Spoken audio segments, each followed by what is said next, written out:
Boa tarde, meu nome é Rodrigo Ferraz, hoje é dia 5 de setembro de 2020. Estamos ao vivo no Facebook do professor Rodrigo Ferraz e compartilhando também no Facebook dos Treinadores do Bem. Estamos recebendo hoje com a gente o diretor executivo do Centro Esportivo Virtual e coordenador pedagógico do Instituto Ródia. Sejam bem-vindos, meus amigos, Henrique Araújo e Rafael Castellani. Tudo bom, pessoal? Boa noite. Boa noite, beleza? Opa, agora sim. Opa. Hoje a gente tem também aí o Henrique Araújo, estagiário de análise de desempenho do Botafogo e voluntário na preparação física aí das meninas do Rio Branco de Americana. Queria agradecer aí, professor Rafael, por ter aceitado o nosso convite aí, né, de estar participando dessa live com a gente. É muito importante aí a sua presença aqui com a gente hoje, né? A gente vem fazendo um trabalho aí de divulgação de todos os professores aqui da região de Campinas e da parte mais do interior, né? A gente está trabalhando aí, mostrando o trabalho de cada profissional aí que a gente conhece, eu, o Henrique, o Thiago, o Luiz Antônio, o professor Binho e o professor André. Temos feito convite para alguns professores aí que a gente conhece, para estar podendo divulgar um pouco aí do trabalho de vocês, né? E estar compartilhando com as pessoas conhecimento, né? Que conhecimento nunca é demais, né? É sempre importante a gente estar mostrando aí para as pessoas que existem profissionais aí de qualidade que estão fazendo um bom trabalho aí na nossa região. Queria fazer uma pergunta aí, professor. Você quer se apresentar, professor? Fica à vontade. Eu queria primeiro agradecer o convite, né? Primeiro prazer em conhecê-lo, né, Rodrigo? Não o conhecia, o Henrique sim, há alguns anos já, mas agradecer o convite e dizer que é um prazer estar aqui com vocês, compartilhando um pouco do que eu tenho estudado e aprendendo também com vocês. Espero que seja um bom papo. Show de bola. Professor, o senhor é natural de que estado? É daqui de São Paulo mesmo? Não, eu nasci em São Luís, no Maranhão. Nasci lá, mas bebezinho ainda, com meses de vida, já vim para São Paulo e passei aí grande parte da minha vida em São Paulo, capital, depois que fui para o interior. Mas quanto tempo que você está no interior aqui com a gente aqui? Olha, eu saí de São Paulo, fui para Piracicaba, fiquei lá muitos anos, acho que uns 10 anos em Piracicaba, depois fui para Rio Claro, depois Campinas, Paulínia, dei uma rodadinha aí pelo interior. De bola. Eu queria que você falasse um pouquinho da sua carreira acadêmica, professor. Você poderia dar uma explanada aí como que foi a sua carreira acadêmica, até para o pessoal conhecer um pouquinho do senhor? Claro. Se me permitir, até um pouco antes de eu iniciar a carreira acadêmica, Claro, tem um fato importante que eu acho que tem relação com a carreira acadêmica, né? Eu era jogador de futebol, era atleta, né? E passei por alguns clubes na categoria de base e fui ter uma experiência na Europa e na Espanha e em Portugal. E lá em Portugal eu tive a oportunidade de conhecer o professor Manuel Sérgio. Não sei se conhecem, uma grande referência da educação física, eu responsável pela ciência da motricidade humana, e um grande filósofo, uma grande pessoa, uma referência mundial. Eu tive o prazer de conhecê-lo, inclusive de ficar alguns dias na casa dele, e voltei da Europa decidido a não mais jogar futebol e a estudar o futebol. Então, obviamente, por conta das circunstâncias lá, se eu tivesse dado certo num clube, estava jogando bola até hoje, mas não foi o caso, né? As coisas acabaram não dando certo por lá, e quando eu voltei para o Brasil, eu voltei decidido a estudar, e não mais a me tornar um atleta profissional. E aí, iniciei minha graduação na Unesp, em Rio Claro, em 2002. Me formei, então, no curso de licenciatura na Unesp, em Rio Claro. Já fui para o mestrado na Unicamp, na Faculdade de Educação Física da Unicamp, sob orientação do professor Pedro Winterstein, já na área da psicologia do esporte. E do mestrado fui para o doutorado no Instituto de Psicologia da USP, também estudando aí a psicologia do esporte, sempre estudando o futebol. Desde a minha iniciação científica, 2002, até então eu venho estudando futebol a partir de um olhar da psicologia do esporte. É muito legal, professor. Então quer dizer que o senhor já foi jogador, não chegou a ser profissional, foi da categoria de base. Foi um projeto de jogador. O projeto, o Henrique me falou, mas falou muito por alto e essa parte aí eu não peguei, que legal. Você jogava um pouquinho, jogava um pouquinho, brincava um pouco. Você jogava em que posição? Sempre joguei de meia, meia esquerda, meia direita. Alguns treinadores me botavam para jogar um pouco mais à frente, segundo atacante. Legal. E aproveitando, já que você entrou nessa parte do futebol, é a parte que a gente mais gosta aqui. Quando você foi para fora, você tinha quantos anos, professor? Tinha 17 anos. 17 anos? Isso. Legal. Então, você ficou lá até o quê? Quanto tempo você ficou fora? Não deu um ano lá, foram poucos meses. Ficou pouco tempo lá. Foi pouco tempo, foi pouco tempo. E o que você acha que hoje, comparado hoje, os atletas que estão indo para fora aí, tentar uma oportunidade em um clube, o que você falaria para esses jovens aí que estão indo aí com o sonho de se tornar um Neymar aí, mas a gente sabe que somente 1% de todos esses jovens que vão para fora se tornam um jogador de sucesso. O que você falaria hoje, com a sua experiência que você teve lá fora? Até bom que a gente conheceu hoje uma pessoa que tem experiência de jogar fora do Brasil. O que você falaria para esses jovens hoje? Porque eu tenho batido muito na tecla que tem muita gente vendedor de sonho, né? Pessoas que estão fundando escolas aqui, fundando trabalhos e vendendo sonho para essas crianças. E a gente se preocupa muito com isso porque o pai, às vezes, acaba comprando esse sonho e financiando um sonho, e, às vezes, o atleta não tem todo aquele potencial que realmente ele deveria ter, mas só que a empresa acaba falando assim, não, seu filho é o próximo Neymar, né? Investe nele que vai dar tudo certo. E aí acaba acontecendo da criança, né, do adolescente ali, se desapontar com o futebol, se apontar com esse mundo que a gente sabe que não é tão fácil. O que você falaria sobre isso, professor? Então, Rodrigo, eu não sei como é que está agora a Europa em termos de estrutura e de investimento nas categorias de base, principalmente, né? Mas o que me falaram quando eu estava lá era que para que eu voltasse para o Brasil, jogasse, me destacasse aqui, que eles me compravam. Então, assim, eles não têm o interesse, com exceção de alguns grandes clubes, de investir na categoria de base, né? Então, eu fui para lá na expectativa de jogar em um time de primeira divisão de Portugal, que era o Belenenses, mas não dando certo, eu acabei, por uma questão, eles acabaram inscrevendo um jogador extracomunitário e não tinha mais vaga para eu jogar. Entendi. Então, assim, primeira coisa vá com uma estrutura, né? Eu tinha uma família que me deu sempre um suporte por trás, que tinha condições de me bancar, teve condições de me bancar nesse período que eu fiquei lá, sem clube para treinar, e aguardando por outros clubes para fazer testes, essas coisas, né? Mas conheci muitos jovens que estavam largados lá, né? Que foram com esse sonho, com essa expectativa. O jovem cria muita expectativa, a família cria muita expectativa, e quando chega lá, a realidade é outra, né? Isso é muito comum.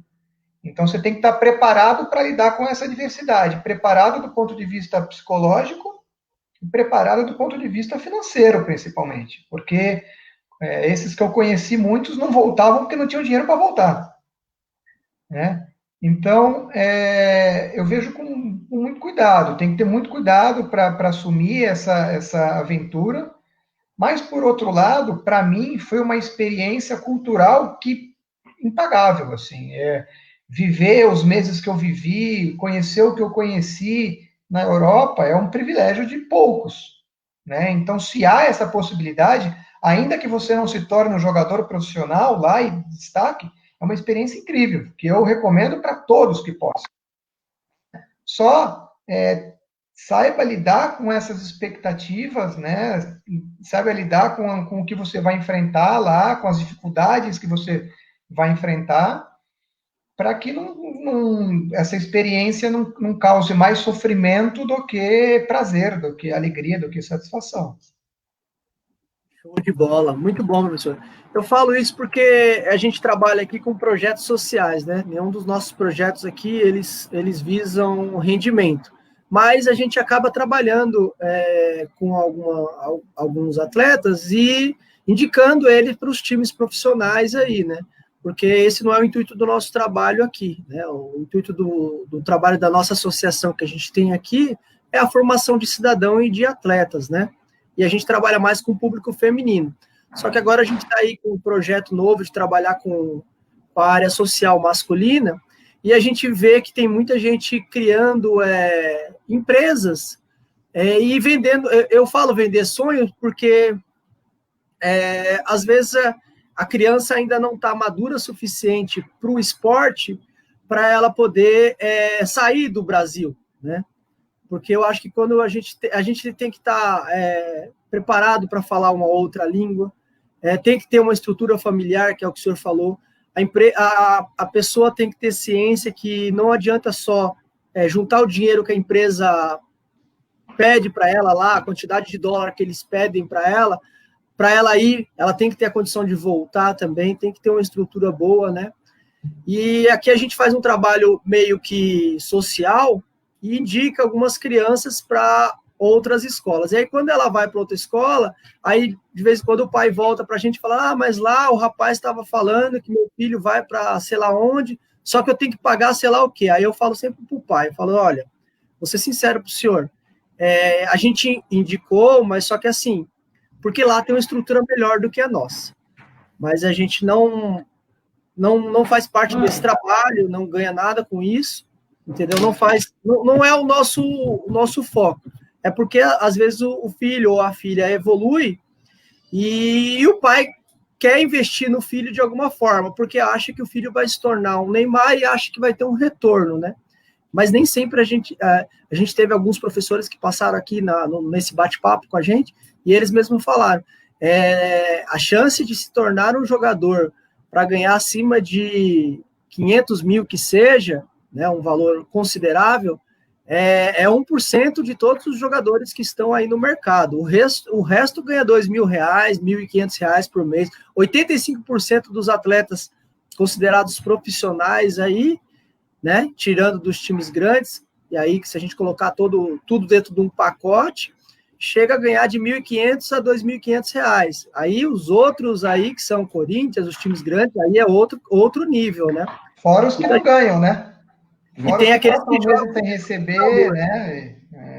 Jogam, vai lá, faz um contrato com o clube, acaba o campeonato, não ganharam nada. Mas estavam lá, acreditando na promessa, né?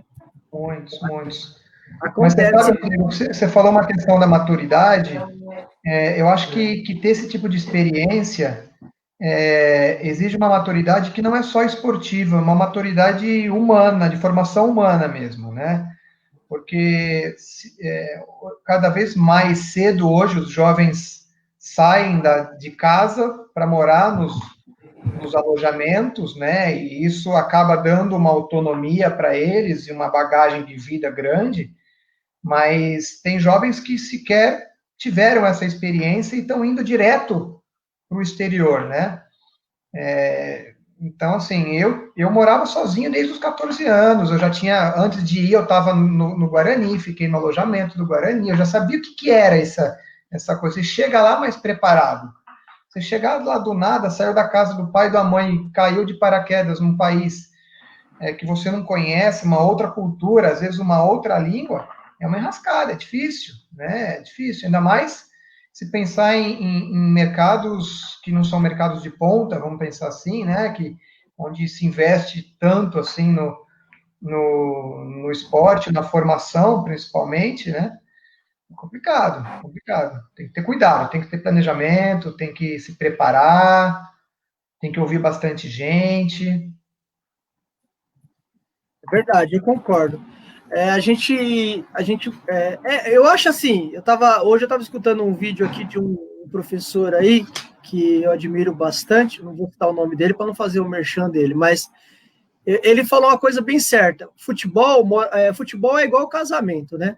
Às vezes as pessoas saem de casa, eu vou jogar fora da minha cidade porque lá eu vou me alojar e lá vou ter liberdade. Não é nada disso, né? Às vezes a gente sai de casa e fala, eu vou casar porque eu quero sair de casa, não aguento mais meus pais, que sei lá o quê. Eu vou jogar fora num clube fora de Americana ou fora de Campinas, porque eu vou me alojar lá, né? É aquele sonho, mas aí quando chega no local ou quando casa, e aí vê que a realidade é diferente, né? Você assume outras responsabilidades, você tem que seguir regras. Aí você fala, as regras do meu pai eram tão chatas, mas aqui é pior ainda, né? Eu falo porque eu tenho alojamento de futebol feminino, né? Hoje está fechado por causa da pandemia. E as meninas adoram vir para cá e ficar alojadas. Só que quando chega aqui, 10 horas da noite, o celular é guardado. Aí ela já fala, professor, mas a gente vai ficar sem celular. 10 horas da noite, o celular é guardado. 7 horas da manhã você acorda e vai para a escola. Aí aquela menina que realmente quer, o atleta que realmente quer seguir a carreira, ele vai aceitar as regras. Mas aí, quando ele volta para a casa dele, a gente recebe mensagem dos pais. Minha filha voltou muito melhor do que quando ela saiu daqui. Então fez bem ela passar por toda a dificuldade, todas as regras do alojamento, todas as regras do mundo, e trouxe maturidade para ela, para quando ela voltou dentro de casa, ela respeita mais os pais, ela entende que o celular não é uma prioridade número 1, né? Ela entende que estudar é o plano B, o plano A dela é jogar futebol, mas se não der certo, ela tem que estudar porque é o plano B. Ela entende que tirar notas boas e ser uma boa aluna influencia no tratamento, em ganhar prêmios. Aqui a gente tinha muito isso, né? A menina tem notas boas, ela pode ficar com o celular. Se tirou uma nota vermelha, fica sem o celular, só recebe o celular 2 horas por dia. Então a gente tinha muito essa troca, essa cobrança aqui com as atletas, e isso funcionava, era legal que funcionava. E o que mais me deu prazer em tudo isso que aconteceu foi justamente o feedback dos pais. Olha, minha filha de 16 anos voltou para casa e ela é outra menina. Ela é mais amorosa, ela respeita quando a gente fala. Por quê? Porque ela aprendeu. Às vezes a gente aprende na dor, né? Quando a gente casa, a gente aprende na dor, né? Saí de casa, minha mãe era chata, meu pai brigava comigo, aí casei. A minha mulher é uma carrasca. Dá vontade de voltar para casa dos pais, né? Eu voltar para casa da minha mãe, porque lá eu podia fazer o que eu queria, né? E aí a gente fala assim, eu escutei o vídeo hoje e eu falei assim, poxa, ele tem razão, né? Às vezes a gente não pode casar ou a gente não pode abandonar a cidade que a gente joga pensando que a gente vai ter uma liberdade. A gente vai criar uma maturidade, né? E vai aprender que o mundo aqui fora é diferente do mundo aí dentro das nossas casas, né? É um aprendizado muito grande, né? São experiências diferentes que você vive, né? São outras circunstâncias que a vida acaba te colocando, né? E aí toda experiência ela é bem-vinda, né? Mesmo uma experiência de fracasso, ela também te faz bem, né? Faz parte fracassar, faz parte lidar com o fracasso. Então, eu acho que é importante. Agora, você citou uma questão interessante sobre a questão do estudo, né? Do plano A, do plano B. Eu estive até pouco tempo atrás também trabalhando num clube aqui de Hortolândia, que é o Raça, não sei se conhecem. Já ouvi falar.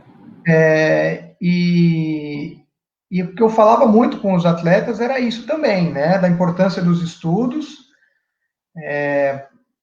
trazer para eles essa realidade, né? Essa dificuldade que é se tornar um atleta profissional, e mesmo se profissionalizando, a dificuldade em ser um atleta minimamente bem sucedido, né? Que não tenha que ganhar aí um salário mínimo por mês, 2, 3 que seja, né? Para adquirir uma certa independência e autonomia financeira, mas o estudo é fundamental, e ele é fundamental até mesmo para a prática do futebol, né? O nosso desafio hoje, dentro da pedagogia do esporte relacionado ao futebol, é lidar com situações do jogo, resolver problemas do jogo. E o atleta inteligente, ele é inteligente também dentro do campo, né? Então, há uma série de questões que a gente trabalha e desenvolve no ambiente escolar que a gente leva para dentro do campo. Então, achar que eu não preciso estudar para ser jogador é bobagem, é bobagem. Tem que estudar. E quanto mais você estudar, melhor jogador você vai ser. É isso mesmo, professor. Eu concordo plenamente. Deixa eu te fazer outra pergunta. Como que funciona o Centro Esportivo Virtual? Então, o CEV, ele é um portal de gestão do conhecimento, né, que está aí completou 24 anos, agora em julho, né? Ele praticamente surgiu junto com a internet e é um portal que atrai e que congrega aí profissionais de educação física e ciências do esporte. Nós somos hoje em cerca de 45 mil pessoas que estão lá dentro. Temos uma biblioteca de cerca de 72 mil teses, dissertações, artigos. Então, nós somos hoje, provavelmente, o maior portal de gestão do conhecimento na nossa área. E a ideia é unir, é juntar, né, as pessoas com o que há de conhecimento produzido na nossa área. Né? Então, nós temos, por exemplo, cerca de mais de 100 grupos, né, que a gente chama de comunidades. Então, já fica o convite para todos participarem das comunidades de futebol que nós temos lá, de futsal, de psicologia do esporte, de biomecânica, de fisiologia, do que vocês imaginarem, nós temos grupos, né, e são grupos que acabam sendo organizados, geridos por pessoas que a gente chama de vetores de tecnologia, que são as referências, né, de cada área. Então, uma grande vantagem do CEV é você poder pegar uma tese de algum autor que você acha importante. Então, por exemplo, estuda pedagogia do esporte, você consegue achar a tese do João Batista Freire no CEV e, por dentro do CEV, conversar com o próprio João Batista Freire. Né? Então, isso do meu ponto de vista, é uma grande vantagem, né? É aproximar as pessoas e o conhecimento produzido. Seria essa plataforma aqui, né? Aqui seriam as comunidades. Isso, elas estão voltando agora para dentro do portal. Elas foram uns anos atrás, a gente migrou ela para o Facebook. Avaliamos que não trouxe um resultado tão bom como a gente esperava. E agora estamos voltando para dentro do portal e estamos, inclusive, lançando um portal novo, um site novo, que eu espero aí que nas próximas semanas, próximo mês, no máximo, a gente esteja com um portal mais moderno, mais responsivo, adaptado para mobile, enfim, um pouco mais avançado e atualizado. Legal. E aí, para mim ter acesso a tudo, eu tenho que fazer um cadastro aqui, eu tenho que me cadastrar, certo? Basta você fazer um cadastro aí, você vai preencher que a gente chama de quem é quem, né? Uhum. Para você fazer parte dessa comunidade, aí você coloca seu currículo, suas informações, onde você trabalha, o que você se interessa, né? E aí as pessoas conseguem ter acesso a você por aí. Show de bola. Eu estava até olhando o último artigo que o senhor publicou, né? Que é esse aqui, né? Isso, esse foi um texto que eu publiquei no blog. Nós temos o blog com alguns professores. Essa parte do blog. Esse é o blog, essa parte do blog. E você estava falando do dia 1º de setembro. Foi. Aí eu fiz uma discussão aí sobre uma reflexão sobre o dia 1º de setembro. Eu estava lendo essa parte que você colocou, eu achei muito interessante a sua opinião. A sua história. Polêmica, né? Polêmica, mas o Henrique me conhece bem, sabe que eu fiz questão de fazê-los refletir bastante sobre isso na formação deles. É algo muito importante. Com certeza. Foi essencial essa parte de abrir a nossa mente para ver outros pontos de vista, ver outras possibilidades, não só nessa parte do 1º de setembro, nessa questão, mas em todas as outras. Então, sou meio suspeito para falar do Rafael pelos puxões de orelha que ele já deu, mas também principalmente por todo o conhecimento que ele já passou e transmite. E a respeito do CEV, quem estuda futebol ou qualquer outra área da educação física vale muito a pena estar antenado nesse site, nesse portal, porque ali a gente vai encontrar de tudo. Então, é um banco de dados, digamos assim, de conhecimento ali. Quem entra vai sair com todos os pontos de vista do assunto que tem interesse. Então, é muito interessante mesmo. Show de bola. Ô, Henrique, aproveitando aí que você pegou aí o ensejo da palavra, já tem dia marcado para sua apresentação no Botafogo? Como é que tá a situação aí? Então, ainda por conta da pandemia e os campeonatos das categorias de base ainda não ter voltado 100%, eles não deram um prazo ainda. Mas eu conversei com um dos responsáveis lá do estágio, ainda essa semana.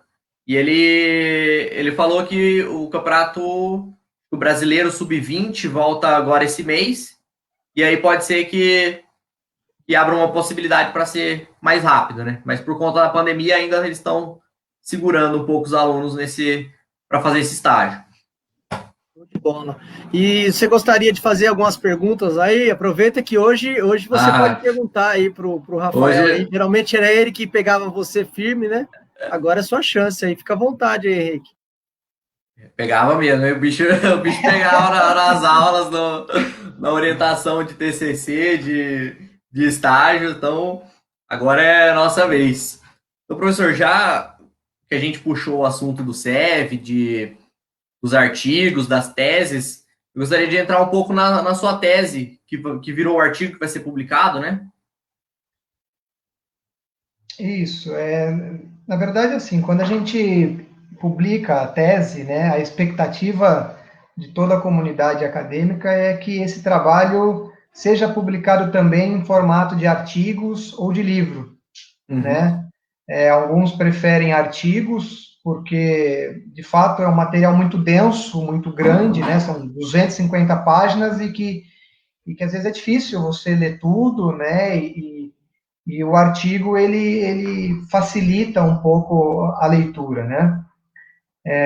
Eu, particularmente, gosto mais do livro, estou trabalhando aí para que a tese seja publicada em formato de livro, mas enquanto o livro não está pronto, eu tive aí a felicidade de tomar conhecimento essa semana do aceite de uma revista para publicar um dos artigos que eu já submeti. Então, para nós a notícia em si já é algo importante, porque já é sinal aí de que em breve o seu estudo vai poder chegar às mãos, né, de mais pessoas. Muito legal, sabendo da sua história e de quanto você já contribuiu para essa área da psicologia do esporte, muito, muito, muito bom. Vai ser de grande valia para quem tiver a oportunidade de ler. Assim como eu tive a oportunidade de ler a sua tese de 250 páginas, ainda faltam algumas partes e eu queria entrar em um dos pontos a respeito da tese, a respeito de se fazer ciência dentro do esporte no Brasil, como você faz. E eu queria saber, lá em uma das partes, conta a experiência prática de vocês para irem até os clubes e fazer as entrevistas, os questionários que vocês tinham para montar a tese. E me chamou a atenção a parte que está escrito lá que o clube às vezes impõe algumas, digamos assim, umas burocracias meio chatas para ter alguém estudando lá dentro, né? Fazendo conhecimento através daquele momento do treino, do jogo e tudo mais. Então, eu queria saber de você a dificuldade de fazer ciência dentro do futebol brasileiro, de ter acesso ao clube, à comissão técnica, lidar com os jogadores e tudo mais. Olha, Henrique, boa pergunta. De fato, estudar o futebol e ter acesso aos clubes profissionais é algo muito difícil, né? Eles ainda são em grande parte, né, não todos, há exceções, mas grande parte eles são muito fechados ainda, a inserção do pesquisador lá dentro. Alguns ainda veem com certa desconfiança, né, o pesquisador lá dentro, principalmente quando essa pesquisa é de um tema que não atrai tanto interesse para eles. Né? Se eu tivesse propondo para eles, talvez uma pesquisa com análise de desempenho, que é a sua área, seria melhor recebido. né? Mas ao apresentar uma pesquisa que é sobre psicologia e uma pesquisa que exigia, por questões metodológicas, que eu tivesse acesso a espaços que as pessoas não Mais costumam íntimos, ter, né? que são espaços de intimidade grupal, Uhum. isso dificulta muito a chegada, né? Dificulta muito a inserção. Então, para eu conseguir acesso a esses 3 clubes que eu consegui, eu tive uma negativa aí de outros 10, 20, sei lá quantos. Nossa. Né? Alguns sequer respondem às suas mensagens, o seu contato, e outros dizem que de fato não foi autorizado, não teve. Isso porque, Henrique, eu Uhum. tinha o privilégio de ter acesso pessoal a quase todos deles, entendeu? Eu tinha Uhum. esse telefone celular do presidente do clube X, clube enorme que você pode imaginar. Uhum. Então, E mesmo assim a dificuldade era grande, né? mesmo assim, a dificuldade foi muito grande, né? Uhum. Mas, assim, por sorte e por uma boa dose de insistência também e de ajuda de outras pessoas, né?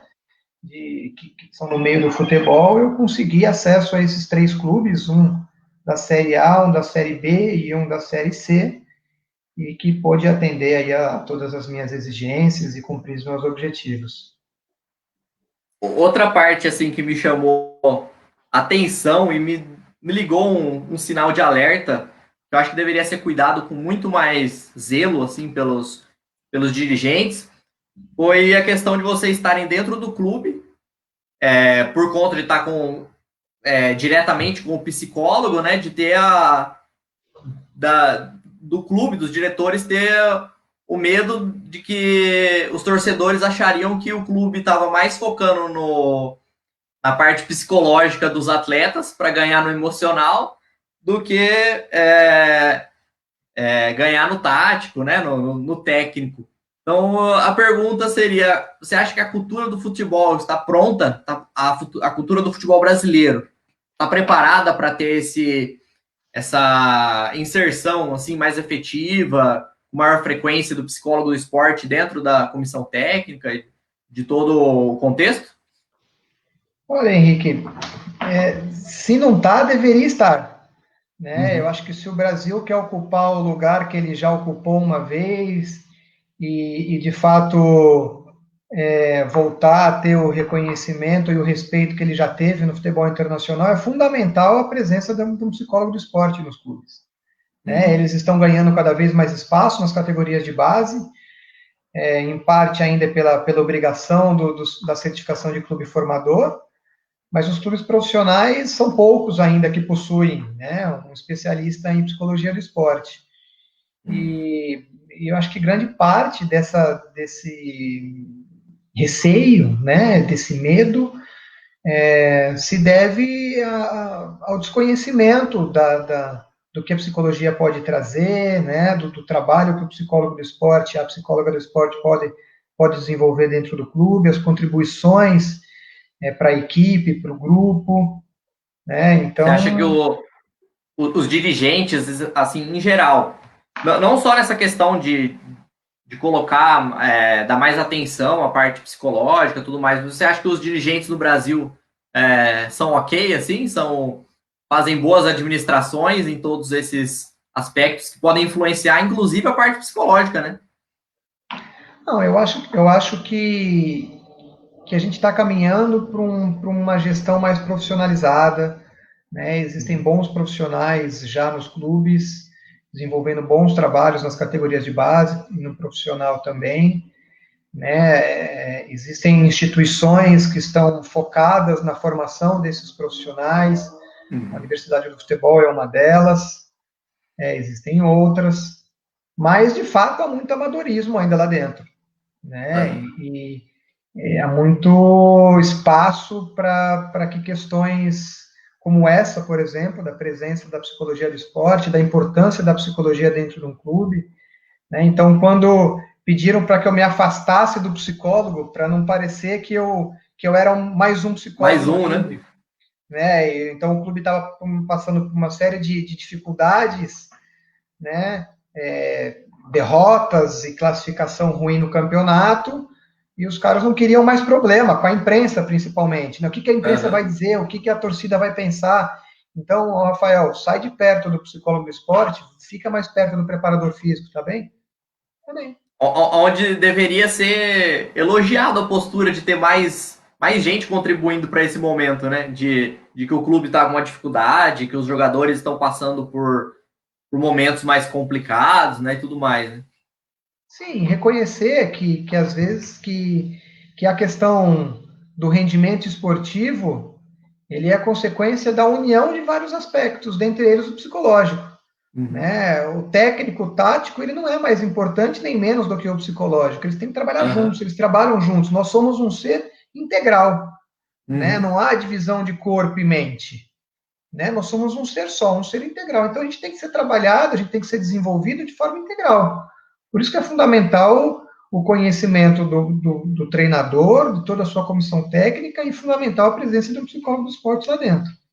E nesse aspecto, assim, da parte emocional afetar o desempenho dos atletas, né? De uma forma que, às vezes, você vê, às vezes, o jogador sem confiança, que a gente fala, né? Às vezes você vê que ele tenta, tudo que ele tenta não sai, não consegue fazer, e às vezes ele, por exemplo, faz um gol, e depois ele emenda 2, 3 partidas boas lá, já começa a recuperar a confiança. Uma coisa que eu gostaria de saber também, assim, na parte de grupo, você fez a sua tese relacionada a isso, eu acho que é muito interessante a gente debater e colocar na roda para discussão. A gente vê que muitos clubes não estão cuidando como deveria da parte financeira, né, da parte administrativa do clube. Então é que a gente está vendo exemplos de times grandes, gigantes do futebol brasileiro, perdendo pontos ao iniciar um campeonato por conta de problemas financeiros, né? Muitos clubes iniciando o campeonato, perdendo o jogador por conta dos 3 meses de salário atrasado e tudo mais. Então, eu queria saber, assim, como que o aspecto financeiro ele pode atrapalhar o emocional dos atletas e a formação do grupo. E às vezes a gente vê lá, alguns jogadores se juntaram para derrubar o treinador. Então, eu queria saber como que o grupo pode ter essas ações de promover, por exemplo, greve, de não querer entrar em campo por conta de salário, ou até mesmo tentar se unir para mudar a situação do clube, mesmo com a dificuldade financeira. Então, acho que seria um assunto legal para ouvir de você. Bem, eu acho que essa questão financeira e administrativa passa também por esse outro problema que acabamos de discutir, que é a gestão. Né? Isso é um problema de gestão e envolve preparo, né? Envolve estudo, envolve capacitação para saber lidar com essas questões. Né? E alguns clubes, aparentemente, não estão sabendo lidar com as adversidades, né? Principalmente financeira.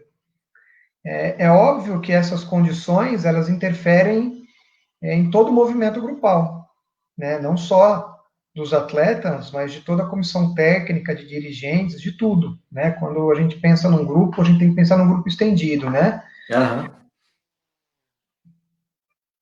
E eu lembro de uma fala interessante do Muricy, né? Ele dizia assim: pô, eu não tenho que motivar atleta do São Paulo. Os caras chegam aqui, eles têm salário, eles têm comida, eles têm uniforme, eles têm chuteira, pagamento caindo todo dia na conta dele. Eu não tenho que motivar. O que o Muricy, obviamente não com essa compreensão teórica, estava querendo dizer? Existe uma coisa na psicologia que a gente chama de clima motivacional. É quando você constrói condições para que o atleta se motive. O Muricy não pode motivar ninguém. Você não pode, eu não posso. O que a gente pode fazer é criar condições para que o próprio sujeito se motive. Estar com o pagamento em dia, ter uma chuteira para vestir, ver o gramadinho bem cuidado, ser bem respeitado dentro do clube. Isso tudo vai fazer com que ele encontre motivos para se dedicar mais ao treino e aos jogos. Né? Então, o que a gente tem que fazer no âmbito, tanto no âmbito administrativo como no âmbito de campo, técnico, tático, é criar condições para que o atleta se motive. Né? Então, tá bem financeiramente, é um passo enorme para isso. Acho que todo mundo que hoje em dia já administra uma casa sabe o quanto difícil é olhar no final do mês e ver sua conta no vermelho. É desesperador, você perde o equilíbrio, você não, né? É difícil você lidar com isso. E aí imagina juntando um grupo de, sei lá, 25, 30 jogadores, comissão técnica, todo mundo sofrendo desse problema, né? E Sim. fora a pressão da torcida, da imprensa, então deve ser... É um nível que a gente não tem como imaginar, né? De pressão, de como o psicológico vai trabalhar nessas situações, né? A pressão, o futebol profissional é uma pressão muito grande, né? Eu cheguei a analisar durante meu trabalho de doutorado cerca de 11 horas de entrevistas. Né? Então, eu entrevistei atleta, entrevistei integrantes de comissão técnica e dirigentes. Uma das palavras mais citadas por eles é pressão. Né? Eles se sentem o tempo todo pressionados. E pressionados por quem? Primeiro, por eles próprios. É uma pressão interna para render, para se destacar, para trazer o retorno financeiro esperado, para atender às expectativas que ele criou, que o pai criou, que a mãe criou, que a família criou, que os amigos criaram. Então, lidar com essa expectativa é uma pressão interna muito grande. Tem a pressão do empresário, tem a pressão dos dirigentes, tem a pressão da torcida, tem a pressão da mídia. É pressão por todo lado, pressão por todo lado. E eles não estão preparados para lidar com essa pressão. É por isso que muito atleta não consegue desempenhar tudo aquilo que ele poderia desempenhar se ele tivesse preparado para isso. Né? E preparado para isso significa uma formação esportiva, significa uma formação e que atenda, inclusive, a questões de ordem psicológica, né? Desde a base, né? Desde a base, é uma formação. Isso tem que vir desde cedo. Quanto mais cedo... Para ele chegar lá na frente, como você disse, né? Na análise de desempenho a gente vê bastante disso.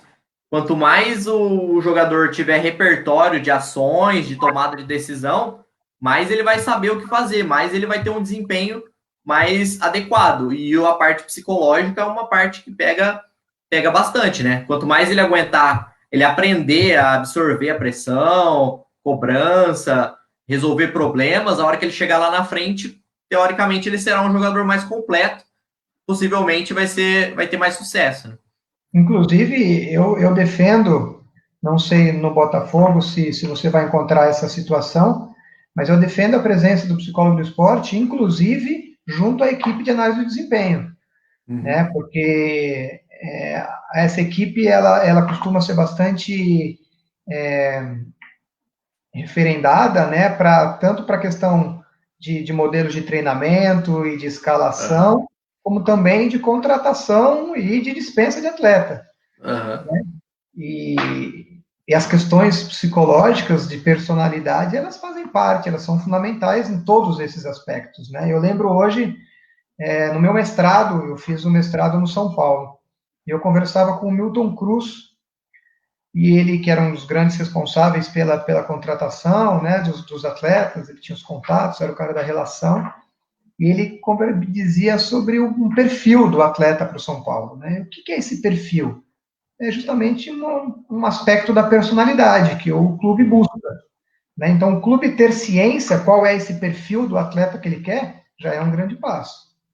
A parte da psicologia nas categorias de base é bem puxada. Aquela vez que a gente foi fazer a nossa parte do TCC no clube lá de Campinas, e a gente chegou justo no dia de dispensa, né, se eu não me engano. Tava tendo dispensa, dos atletas estavam fazendo peneira, né? E eles passavam direto com a psicóloga logo após o resultado do coordenador das categorias de base, né? Então, pelo menos isso, né? De já ter um suporte, pelo menos ali. O problema é depois, né? Mas já é um ponto, né? Um dos pontos que eu trato na minha tese é justamente sobre esse processo de dispensa, né? Eu trabalho ele de modo bastante crítico, eu sou muito crítico a como esse processo ainda se realiza no futebol. O atleta, ele é visto de modo geral como um produto, e um produto, quando não te serve mais, ele é descartado. Descartado, né? Então, com raras exceções, né, esse clube que nós estivemos é uma exceção, existem outras, mas o atleta, hoje em dia, está sendo dispensado pelo WhatsApp. Né? Que é uma Então, piada, né? piada, né? O que é uma piada de muito mau gosto, uma falta de Com consideração certeza. tremenda com a pessoa que está ali, né? Porque é isso, o futebol, desde sempre, desde muito tempo, ele passa por um processo de coisificação, né? Então, inclusive, a gente vê no âmbito do futebol profissional, isso é algo que eu costumo às vezes chamar atenção, porque isso, às vezes é um processo inconsciente, chamar o atleta de peça. O atleta não é uma peça, a peça é uma coisa. Preciso substituir uma peça. Que peça? Você não está lidando com uma Que máquina. peça. Você não Um está lidando carro, com né? um humano, você está lidando com uma pessoa, né? Então, esse é uma palavra específica, existem outras, né, que eu apresento na minha tese também, que nos leva a tomar conhecimento da forma como o atleta ainda é tratado, né? E isso precisa, no meu ponto de vista, ser mudado urgentemente. Beleza. Pode ir, professor Rodrigo. Ô, Rafael, você poderia falar um pouquinho para mim de análise psicossocial? O que seria uma análise psicossocial? Então, na minha tese, Rodrigo, eu fui buscar realizá-la no Instituto de Psicologia da Universidade de São Paulo e no Departamento de Psicologia Social, né? Me apropriei de um referencial teórico pouco conhecido e pouco utilizado no âmbito da psicologia do esporte, que é a psicologia social do Henrique Pichon Rivière, né? E tanto ele como a minha orientadora, né, partilham de uma compreensão aí, metodológica principalmente, que ao investigar um grupo, e qualquer grupo, nós temos que partir aí de uma análise que é psicossocial, uma análise que é sociodinâmica e uma análise que é institucional. Né? Quando eu falo que eu estou fazendo uma análise psicossocial, eu estou dizendo que é uma análise que parte do sujeito que está se dirigindo aos diferentes membros do grupo que ele faz parte. Né? Então, é olhar um sujeito, mas não um sujeito isolado, entendeu? Um sujeito que está contextualizado, que faz parte de um contexto maior, que é um grupo, pensando no aspecto macro ainda, uma sociedade. Né? Então, eu tenho que analisar que grupo é esse, que clube é esse, que futebol é esse, que sociedade é essa. Né? Então, existem pessoas que fazem uma análise do macro, na minha mão aqui grande, para o micro, existem pessoas que preferem fazer do micro para o macro. O que não dá, nessa nossa compreensão, nessa forma que a gente tem de compreender a ciência e a pesquisa, é abrir mão dessas diferentes análises, né? Porque você descontextualiza, né? Você tira esse sujeito de um ambiente dele e aquelas informações, aquela realidade que você vai poder se apropriar não é a realidade concreta. Né?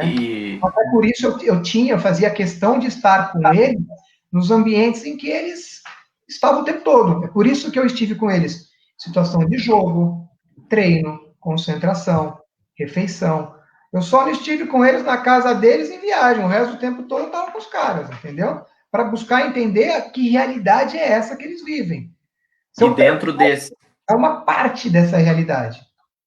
E dentro desse processo, professor, dá para a gente citar como exemplo um jogador que chega num clube novo, um treinador que está assumindo outro grupo de trabalho que não é o do contexto que ele vinha, da parte social que ele já tinha? Acho que eu não entendi sua pergunta, Henrique. Não, eu só tô complementando que essa parte que você explicou, se a gente poderia usar como exemplo um jogador que chega num clube diferente, com outro grupo de pessoas, com outro contexto, ou um treinador que saiu de uma situação e está se dirigindo a outra. Então, a gente pode usar como exemplo? Sim, todo o processo de mudança, ele é gerador de ansiedade, né? E existem pessoas, existem atletas que lidam com essa ansiedade e lidam com esse processo de mudança melhor ou pior, né? É por isso que existem muitos atletas que se destacam no clube e quando chegam em outro, não conseguem. E não conseguem não é porque desaprenderam a jogar futebol, não conseguem é porque há circunstâncias por trás, né? E há questões de ordem interna que não foram bem trabalhadas, entendeu? Então, isso, inclusive, essa discussão eu trago até para fazer a leitura dessas trocas de comissão técnica, né? Esse artigo de acesso é uma análise dessa troca de comissão técnica. O que acontece quando a gente troca de comissão técnica, né? E ainda mais nesse nível, né? Nessa proporção que a gente troca no futebol brasileiro. No Brasil é demais, né? Estamos na 7ª rodada do Campeonato Brasileiro, já trocaram 5 treinadores. É por aí já, né? E a tendência é ser mais, né? Você estava bem dentro, no seu estudo, você ficou muito próximo desses 3 clubes, né, professor? Nesse período que você estava estudando, escrevendo e elaborando sua tese, teve troca de treinadores nesses clubes? Não. Sim. Em um deles, Rodrigo, para você ter uma ideia, eu fiquei 67 dias com esse período de observação, sendo desses 67, 21 especificamente com atletas, lá no clube, em concentração, refeição, treino, jogo. Nesses 67 dias, o clube trocou 3 vezes de treinador. Nossa. Caraca! 3 Cada treinadores. 20 dias quase. Aí, quando troca os treinadores, geralmente o treinador quer trazer algumas pessoas de confiança dele, né? E aí muda muito, né? A metodologia, o jeito, né? Muda muita coisa, porque uma coisa que essa minha teoria traz é que cada um de nós constrói, tem elaborado internamente o seu, ele chama de ECRO, que é o seu esquema conceitual, referencial e operativo.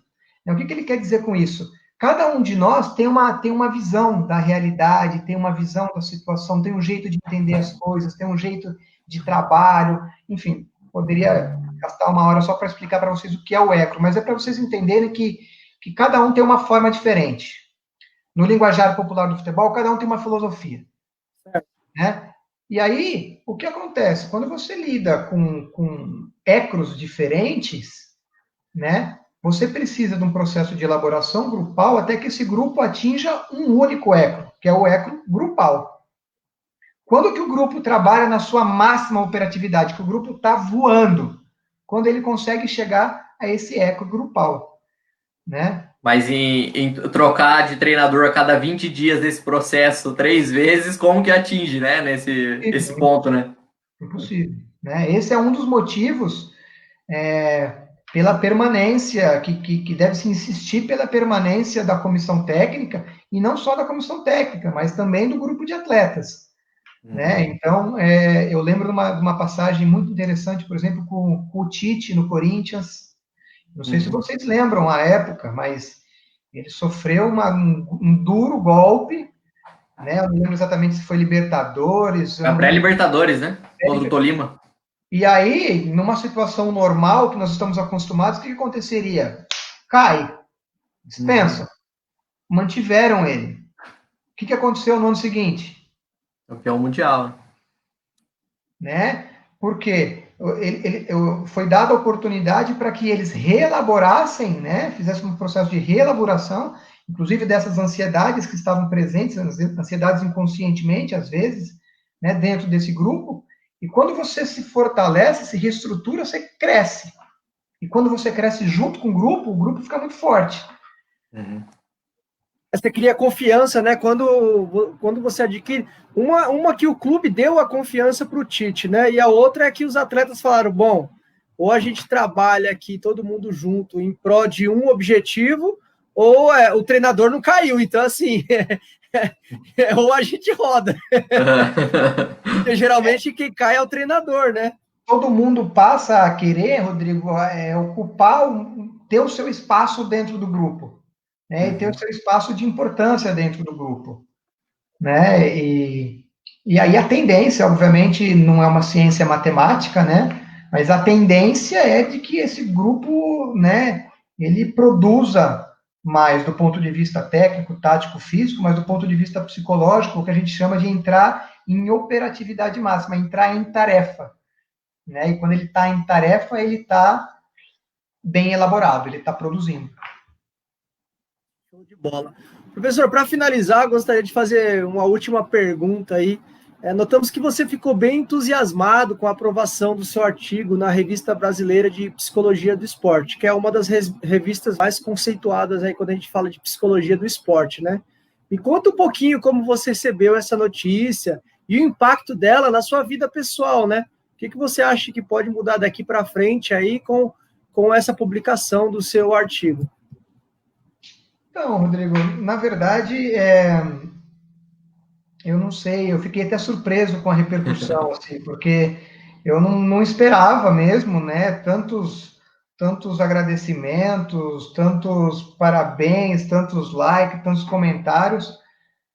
Mas para nós que estamos no âmbito acadêmico, é um momento importante ter um artigo publicado, aceito, né? O fato dele ser aceito é algo já importante, porque ele passa por um processo de revisão de pares, por especialistas, né? Esse artigo específico, ele me gerou uma certa alegria maior, porque ele é o primeiro fruto da minha tese de doutorado. Obviamente já tiveram outros para trás, mas fruto dessa tese de doutorado, ele é o primeiro, o que é interessante, o que traz uma certa satisfação, né? Porque o trabalho de doutorado é algo muito pesado, desgastante, difícil, muita leitura, muita dedicação, muita escrita, muita revisão, muita crítica, muita pressão. E aí, quando você vê ele, né, a gente fala que é um filho, a tese é um filho, né? Quando você vê ele lá gestado, pô, você abraça, você fica, né? Então, ver o artigo pronto é isso também, né? É reconhecer que valeu a pena, né? Todo esse esforço e reconhecer que a gente que há uma possibilidade a mais desse estudo chegar ao conhecimento de outras pessoas. Eu espero que ele esteja publicado em breve aí, né? Porque a editora me pediu urgência para fazer a última revisão. Então espero que logo ele esteja aí disponível, vai estar disponível no SEV certamente, para que todos possam, né, aqueles que quiserem, obviamente, aqueles que estiverem estudando sobre isso, tiverem interesse sobre a temática, se apropriar daquilo, né? E aí dialogar, conversar, questionar, criticar, propor coisas novas. A ciência, ela se faz dessa forma, né? Então, fiquei feliz, sim, mas confesso que assustado com a repercussão. A responsabilidade, né? Professor, o Lino mandou uma pergunta aí. É possível a analogia dos estudos dos processos grupais do futebol profissional com grupos de alunos de educação básica e superior? Essa é a pergunta do Lino. Lino Filho. Danado. Esse você conhece, né, professor? Esse eu conheço bem, né? Esse eu conheço bem. Vai tomar puxão de orelha se não responder direito. Eu acho que a teoria que foi usada para analisar os processos grupais do futebol profissional é uma teoria que cabe perfeitamente na análise de um grupo de alunos da educação básica ou da educação superior, né? Mas eu não me dediquei nessa tarefa, não conheço estudos que tenham se dedicado a isso, né? Então, não saberia dizer o quanto elas são similares, o quanto é possível a gente estabelecer essa analogia ou não. Mas do ponto de vista teórico, eu acredito que sim. Tenho a hipótese que sim. Show de bola. Henrique, você gostaria de colocar alguma coisinha a mais para a gente terminar, finalizar aí com o professor? Não, só gostaria de agradecer novamente o professor Rafael por ter aceitado o convite de participar dessa live com a gente. Foi muito esclarecedora. Pelo menos para mim, abriu bem a cabeça para novas pesquisas aí, se aprofundar em outras áreas. E agradecer por todo o conhecimento que ele já passou e ainda tem esse desejo de compartilhar com todo mundo, através das teses, dos artigos. Então, isso, a gente que gosta de buscar novas informações de pessoas relevantes, faz muito bem. Então, eu gostaria de agradecer novamente e agradecer a todo mundo que assistiu aí novamente nossa live. Show de bola, Henrique. Obrigado aí. Professor, você gostaria de dar a palavra? Sim, gostaria então de agradecer novamente, né, o convite. Foi muito agradável o bate-papo, né? Eu acho que foi gostoso estar aqui conversando com vocês, aprendendo também com vocês. É uma satisfação conhecê-lo, Rodrigo. Eu espero que você possa, agora que estamos mais perto aí, trocar conhecimento, estudos, experiências, né? Sigo à disposição aí, se vocês precisarem também.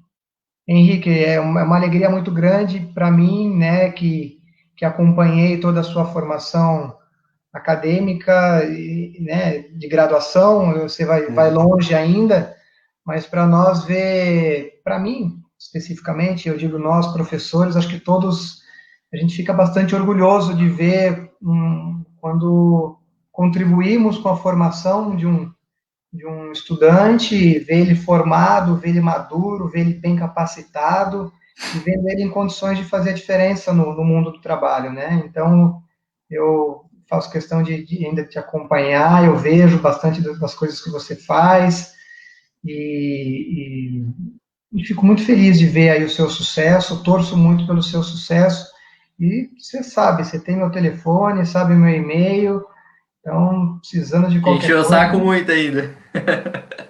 estamos aí para continuar conversando e aprendendo juntos. Aí. Queria agradecer aí, professor, a sua participação, aceitar o convite nosso aí, dizer que a gente está aí à sua disposição também. A gente está para 2021, assim que passar essa parte eleitoral, a gente está com um projeto bem legal de fazer um trabalho voltado para a área social, como eu falei no começo, né? Não vou citar isso agora, mas com certeza o senhor vai ficar sabendo.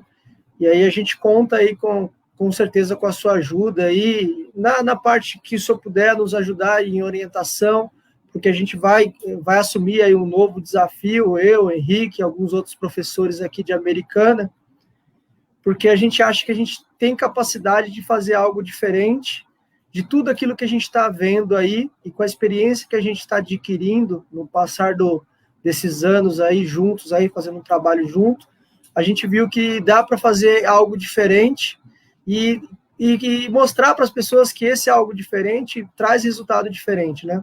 A gente aproveitou bastante esse momento de pandemia para estudar, né? A gente fez vários cursos aí, assistiu vários webinars da CBF, e isso ajudou bastante e até motivou a gente a estar fazendo essas lives, porque eu acredito que, do jeito que a gente assistiu as lives do pessoal da CBF, é claro que são lives profissionais, com pessoas que sabem falar muito melhor do que a gente, né?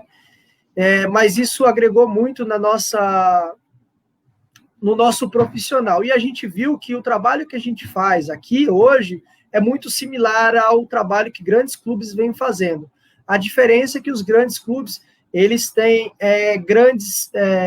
pessoas que não pensam tão pequeno, que elas pensam maior, né? Então, assim, uma das coisas que eu acho fundamental para o futebol é trazer a educação física lá de dentro da escola para os campos, né? Hoje a gente vê que cada dia mais eles querem acabar com a aula de educação física nas escolas.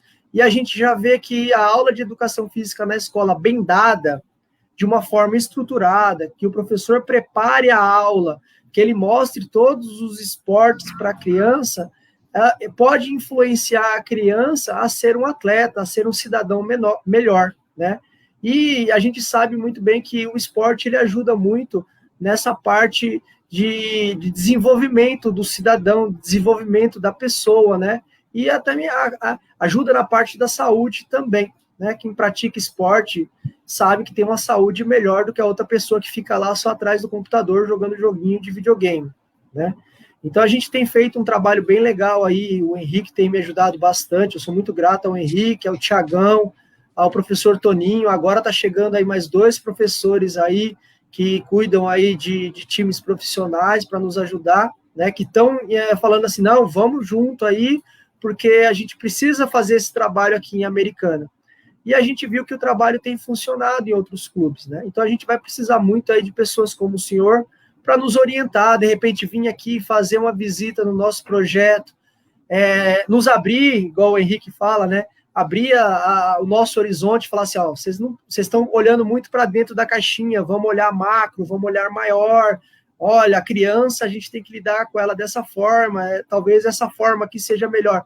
Então, com certeza, a gente não tem uma pessoa com essa capacidade intelectual do senhor dentro desse grupo, e com certeza a gente vai precisar, porque assim, a visão, eu li 2 publicações suas dentro lá do portal, e vi que a sua visão, ela é crítica, né, e você é uma pessoa que, assim, quer goste, quer não, eu falo a verdade, e às vezes a verdade não agrada ao todo o público, né, mas assim, a verdade tem que ser dita, né, Henrique, a gente sempre fala, a verdade tem que ser dita, mas tem que ser dita de uma forma correta, para não também ofender, né, porque às vezes a gente fala a verdade e as pessoas ficam ofendidas, então a gente tem que tentar fazer esse equilíbrio, e a parte da psicologia ajuda bastante isso.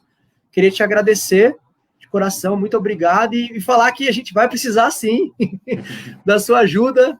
Em 2021 a gente vai voltar com um trabalho firme e forte, aí um novo projeto aí para a Americana, estamos já desenhando, escrevendo ele, para apresentar para o pessoal aqui da cidade, para ver se eles compram essa ideia de uma forma que a gente não quer que a criança pague para ter aquilo que é direito dela, né? Uma educação física boa na escola e um trabalho de formação de base dentro dos clubes, até para formar torcedor, né? Eu até brinco aqui, vou até falar essa brincadeira.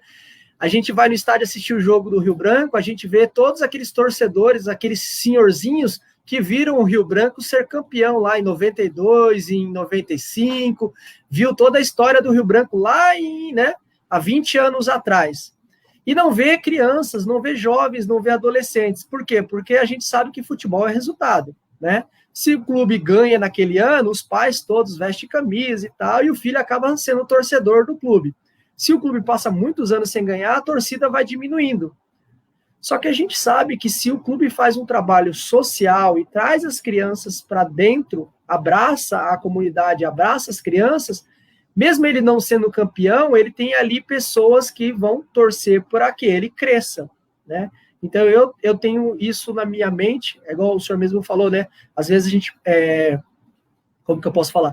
Às vezes a gente tem os nossos valores, os nossos ideais, e isso é um ideal meu, de trabalhar com esse tipo de público, e já venho trabalhando no futebol feminino, e venho tendo muitos resultados. O Henrique sabe desses resultados que a gente faz, né, através do projeto de futebol feminino aqui, e a gente viu que dá resultado, então a gente agora decidiu que em 2021 a gente vai fazer não só o feminino, mas também a gente vai tentar fazer um trabalho social masculino, e com todo esse aprendizado que a gente pegou nesse ano de pandemia, né? Então, eu agradeço aí, e a gente vai precisar muito do senhor mesmo, viu? Pode contar comigo, pode contar comigo. De fato, se precisar também, pode chamar, viu, professor?